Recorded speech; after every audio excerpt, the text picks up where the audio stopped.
Assalomu alaykum, hurmatli obunachilar va kanalimiz mehmonlari. Bugun bir ajoyib mavzuga qo'l urdik. Bu ham bo'lsa teri kasalligi psoriaz haqidagi mavzu. Psoriazni qanday davolaymiz? Tabiiy giyohlar bilan, tabiiy o'simliklar bilan qanday qilib davolash mumkin? O'z davosi bormi? Psoriaz o'zi nima? Qanday kelib chiqadi degan savollar mavjud. Demak, psoriaz haqida o'zi qisqacha ma'lumot berib o'taman. Terida qipqlanib yara hosil qiladigan kasallik. Qanday hosil bo'ladi qipqlanish? Qanday hosil bo'ladi qipqi tagida qizarish bo'lib turadi? Nega shunaqa degan savollar bo'lishi mumkin. Ularga javob bu immun kasallik hisoblanadi, autoimmun kasallik. Demak, teridagi kreatinotsitlarni bo'linib ko'payish hisobiga qipq paydo bo'ladi. Bu mitoz. Mitoz degani bitta hujayra 2 ga bo'linadi, ikkita hujayra 4 ga bo'linadi, 4 ta hujayra 8 ga bo'linadi, 8 tasi 16 ga bo'linadi, ana shunaqasi ko'payib ketaveradi. Bu mitoz bu, do'stlar. Demak, mana shu mitotik prosesni nima keltirib chiqaradi deganda sitokinlar, yallig'lanish hujayralari kelib chiqaradi. Immunitetni o'zi teriga o'zi qarshi bo'lib qoladi. Psoriazi bor bemorlar ko'proq nimadan bo'ladi psoriaz degan savol berishadi. Bu ham bo'lsa nasliy bo'lishi mumkin. Tashqi ta'sirlar oqibatida, stress ta'sirida va juda ham ko'p boshqa immun ta'sir orqali ham bo'lishi mumkin. Ko'proq genetik bo'lishi mumkin deyiladi. Endi qisqacha va lo'ndacha qilib davosiga o'tamiz. Birinchi o'rinda psoriazi bor bemorlarni kuzatsangiz, jigar, ovqat hazm qilishi yaxshi bo'lmaydi. Ular o'zlari aytadi, menda ovqat hazm qilish yaxshi emas, menda jigar yaxshi emas deb aytib turishadi. Shuning uchun birinchi taktika, o'zi 4 ta taktika tanladik davolash uchun. Shulardan birinchi taktika ichki organizmni tozalab olish hisoblanadi. Birinchi o'rinda hozir olib kelaman. Sizlar bilan birga olib kelay, ham gapirib borib kelaman. Olishingizni chiqadi. Makkai sano degan o'simlik bor. Makkai sano o'simligi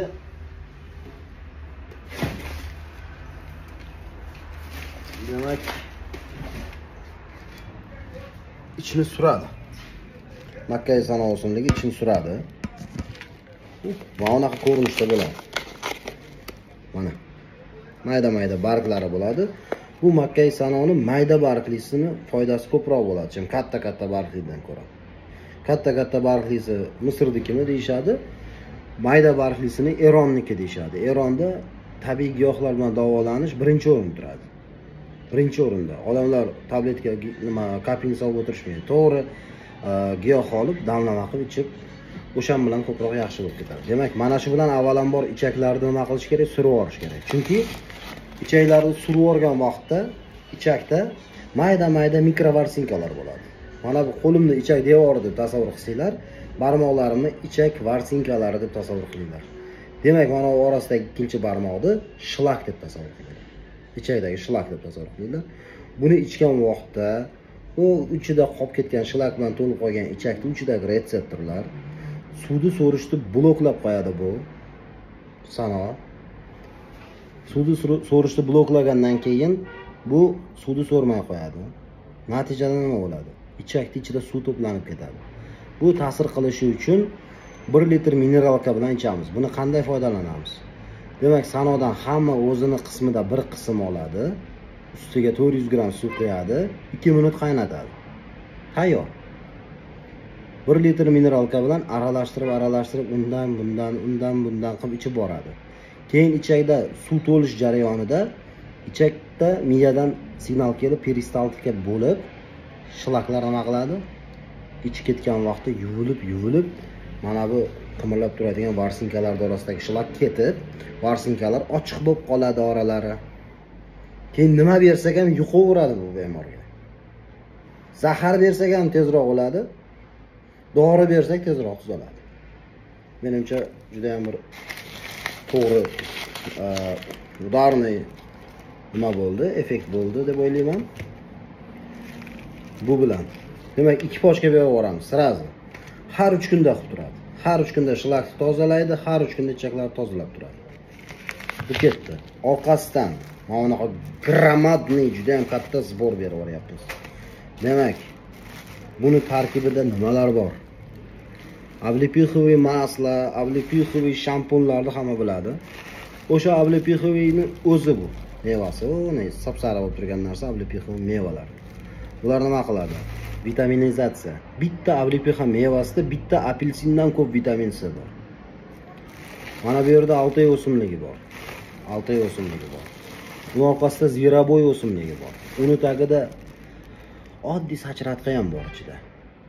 Ichida tisichilisnik degan o'simliklar bor. Demak, bular hammasi jigarga zo'r effektlar beradi. Rastarovshasi ham bor, sulusi ham bor. Aves deymiz, jigarga foyda deb rosa to'lib toshib gapiramiz. Endi tasavvur qilingda, shuncha hamma aralashma giyohlar ichingizga kirsa nima bo'ladi? Mana shuncha narsa.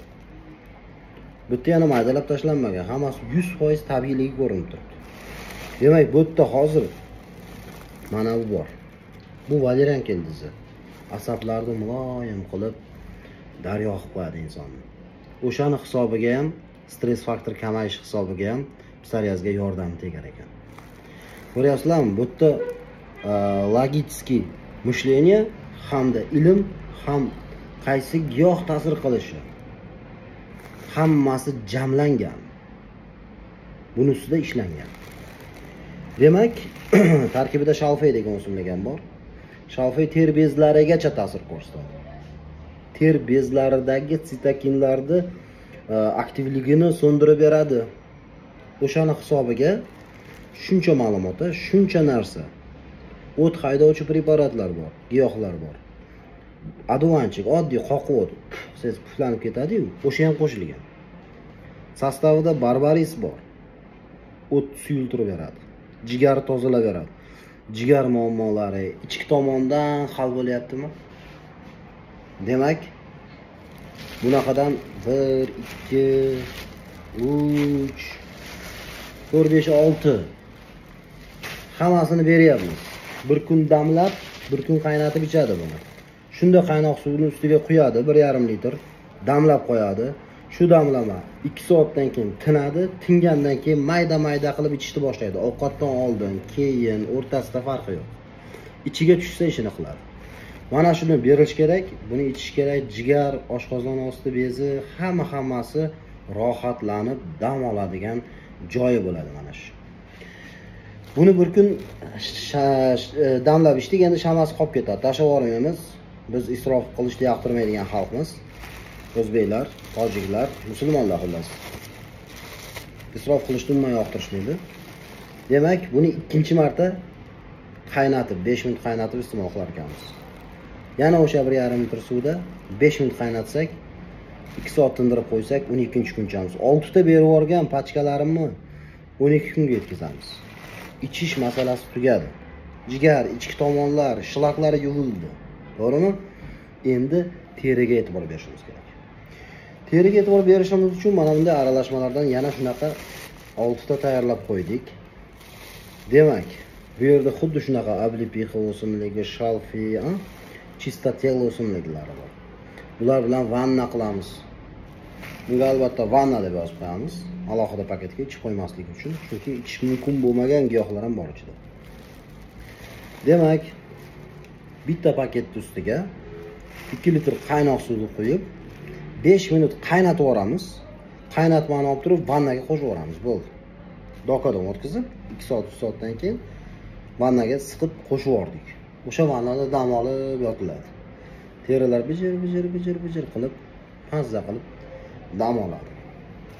Ichida mineral tuzlar ham bor. To't yog' degan modda bor. To't yog' deydi. Xullas, bularning hammasi teridagi mitoz jarayoniga xalaqit berar ekan. Mana shunaqa vannadan ham 6 ta berib yuboryapman. Uni cherezdin qilib boraman. Undan tashqari mana bunday aralashma beramiz. Bu aralashmaning tarkibi 4 xil. Podorожник o'simligini spirtovoy nastoykasi. Bundan tashqari chistotel o'simligini spirtovoy nastoykasi. Облепиха o'simligini spirtovoy nastoykasi. Aloe o'simligini spirtovoy nastoykasi. Hammasi aralashgan. Bu narsalarni vannadan chiqqandan keyin qayerda jarohat bo'lsa, psoriatik jarohat bo'lsa, o'shanga sekin paxta bilan emas, qo'li bilan, qo'lda spirtlab olib, qo'li bilan surtib chiqadi. Isrof bo'lmasligi uchun, mana bu yetishi uchun. Butun badaniga surtadi, yotadi. O'zi qancha minut vanna qilardik? Vannani suv sovigancha qilsak ham bo'laveradi.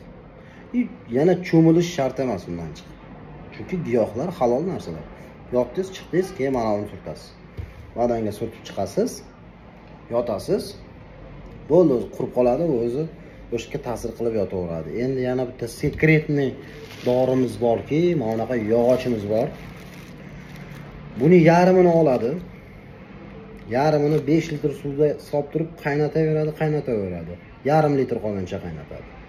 Har kuni bundan ham surtib turiladi keyin. Bu eng effektivniy psoriazga dori. Eng effektivniy. Bu narsani o'zimiz kashf qilganmiz. Ya'ni o'sha 1900-yillar, 1995-yillarda otamiz buni bir tog'li aholini mana shu shoxni kuydirib, yarasiga qora mazutini tushirib davolayotganini ko'rganda, bu narsani hech kim bilmaydi. Bu sekretniy оружие. Bu narsani ham qo'llaymiz psoriazga. Bu narsani o'sha biz qaynatamiz, yarim litr qolgandan keyin badanga surtib chiqiladi. Natijada o'sha psoriaz sekin-sekin yo'qolishni boshlaydi. Hammaga shifoy komil, sog'lik tilagan holatda sizlar bilan doktor Ibragimov sog' bo'linglar.